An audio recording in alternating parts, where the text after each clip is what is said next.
свинина в соевом соусе по-корейски. Для этого весьма несложного, но очень вкусного блюда, в принципе, много не потребуется, если не включать, конечно же, специи. Именно нам потребуется свиная вырезка живота в объеме 500 грамм, то есть полкило. Как вы видите, здесь есть кожа и кость, которые я собираюсь срезать, но, в принципе, кожу тоже можно использовать, это на любителя. И также нам потребуется зеленый лук, желательно парей, половина малой луковицы и 5 долек чеснока. Мы приступаем. Сначала мы нарежем чеснок. 5 долек чеснока мы нарезаем тонкими кусочками по форме самой дольки. Затем половина малой луковицы. Нарежьте тонкими полукольцами, как можно тоньше. И затем полученные полукольца еще раз разрежьте надвое. Зеленый лук. Как я говорила, лучше использовать парей. Туда понадобится 2 стручка. Если используете обычный малый зеленый лук, тогда где-то 5-7 стручков. И вот что мы делаем. Мы отделяем белую часть от зеленых, собственно говоря, стручков. И этот белый кончик мы надрезаем и раскрываем его. И затем просто-напросто сворачиваем его в ролл. И этот самый ролл мы уже нарезаем как можно более тоньше. И получаем своего рода вот такую вот интересную стружку, похожую, наверное, на серпантин. Что касается зеленых кончиков, с ними мы поступаем совершенно абсолютно точно так же. Мы их надрезаем и опять сворачиваем в ролл. В данном случае лучше использовать, если лук парей купить не можете, как я, то зеленый лук с достаточно объемными зелеными стручками, как и самими белыми кончиками. Ну и нарезаем как можно тоньше.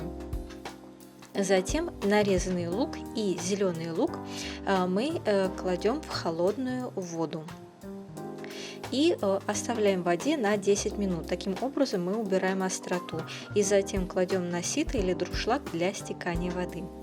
Теперь приготовим соус-заправку для этого лукового салата. Соевый соус 2 столовые ложки,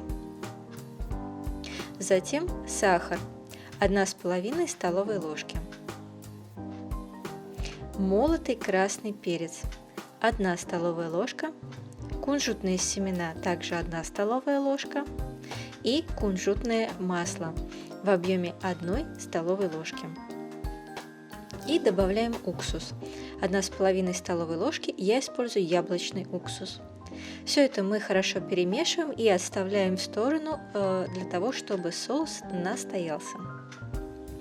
Теперь приступаем к нарезке мяса. Свиная вырезка живота. 500 грамм, как я и говорила, видите, что я срезала кость и срезала кожу, так как в этом блюде я не люблю использовать его вместе с кожей. И вот такими кусками, как вы видите, они не толстые и не тонкие, такой какой-то средней толщины, мы, собственно говоря, и нарезаем всю имеющуюся вырезку.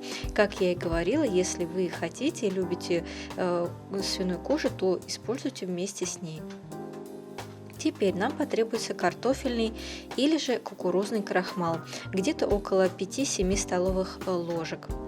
Мы их насыпаем на какой-нибудь поднос или плоскую тарелку и начинаем обваливать нарезанные куски свинины в крахмале. Обваляв, мы стряхиваем излишки крахмала.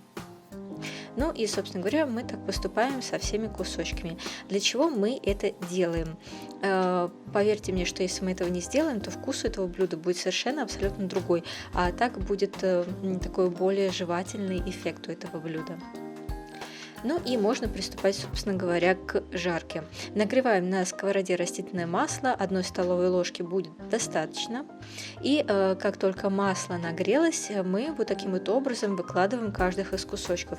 Почему это важно? Не вываливать их сразу все, а вот так закладывать, потому что нам нужно, чтобы они ровно прожарились с одной стороны, поэтому мы жарим, не трогая, на среднем огне, пока нижняя сторона абсолютно не поджарится до золотисто-коричневого цвета, и тогда мы переворачиваем все кусочки на другую сторону.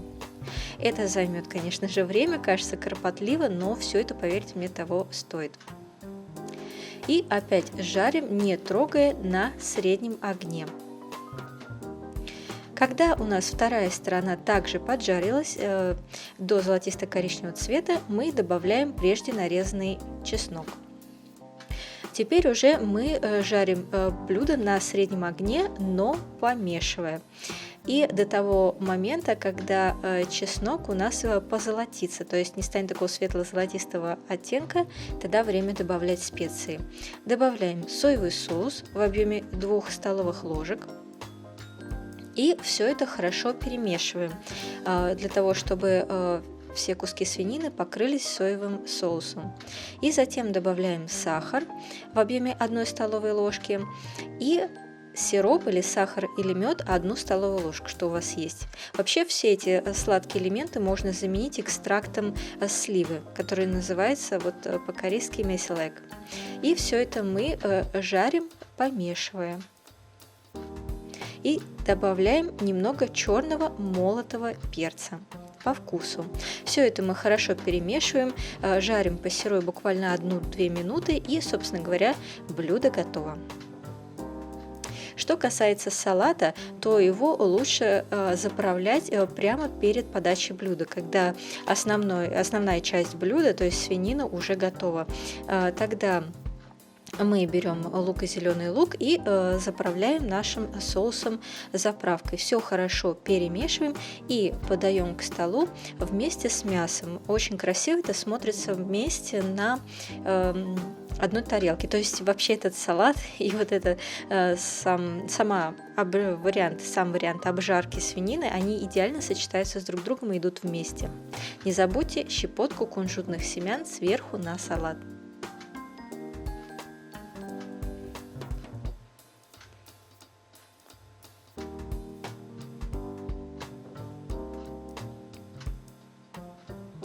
Пришло время тестинга. Это блюдо, оно именно хорошо тогда, когда мясо очень хорошо и сильно поджарено. Оно имеет немного такой сладковатый, но очень интересный вкус. И с салатом просто идеально. Так что лайкайте, подписывайтесь и приятного вам аппетита!